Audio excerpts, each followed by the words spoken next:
45 minutes నుంచి నన్ను బేగంపేట దగ్గర ఆపేస్తున్నారు. ఇక్కడ కాదు అక్కడ, అక్కడ కాదు ఇక్కడ, బ్యారికేడ్స్ వేసేసారు, అదే సార్ ఇదే సార్ అని అంటున్నారు. ముఖ్యమంత్రి గారు, గతంలో ప్రభుత్వాలు నడిపించేది రాజు బాగుండాలని మేము చేస్తాం. మేము ఒక జోగిని, ఒక అమ్మవారి మీద కళ్యాణం చేసుకొని వచ్చేవాళ్ళము.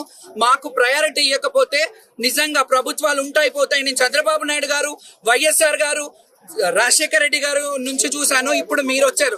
వస్తున్నాయి పోతుంటాయి కానీ మేము మాత్రం శాశ్వతం. అంటే మా ఊపిరి ఉన్నంత వరకు, మేము శాశ్వతం అనట్లేదు కానీ మా ఊపిరి ఉన్నంత వరకు ఈ సేవ, ఈ అమ్మవారిని ఇలా అలంకరించుకొని, ఈ రోజుకి 32 ఏళ్ళు నేను అమ్మవారిని కళ్యాణం చేసుకుని, కళ్యాణం అయిపోయింది, నేను ఇక్కడికి వచ్చా. ఏంటండి మీరు చేస్తున్నది?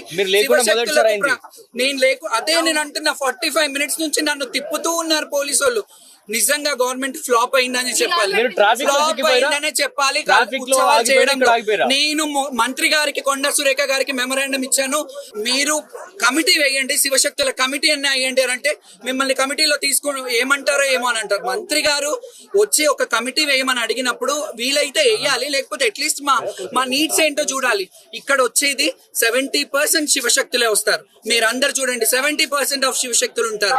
మేము అమ్మవారిని ఒంట్లో ఆవహించుకొని చెప్పి, పిల్లలు పుడతారు అక్కడికి వెళ్ళండి, ఆ నీళ్లు తాగండి, నీళ్లలో స్నానం చేయండి, గజ్జి తామర లాంటివి అమ్మవారి పలకలు అవుతాయి, అవన్నీ తగ్గుతాయని మేము ప్రచార సారథులుగా ఒక 30-35 ఏళ్ల నుంచి మేము ఇట్లా ఉన్నాం.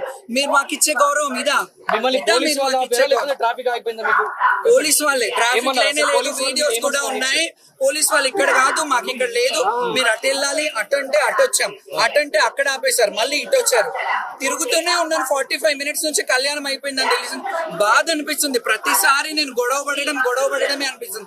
మీ అందరికి ఏమనిపిస్తుంది అంటే, నేనేదో పబ్లిసిటీస్, నన్ను లాస్ట్ ఇయర్ మరి బాగానే చేశారు కదా, ఉత్సవాలు బాగానే వచ్చాం కదా, మరి గత ప్రభుత్వం అట్లీస్ట్ ఆ ఇనిషియేట్ తీసుకుంది. ఏం జరిగిన వీళ్ళందరికీ తెలుసు.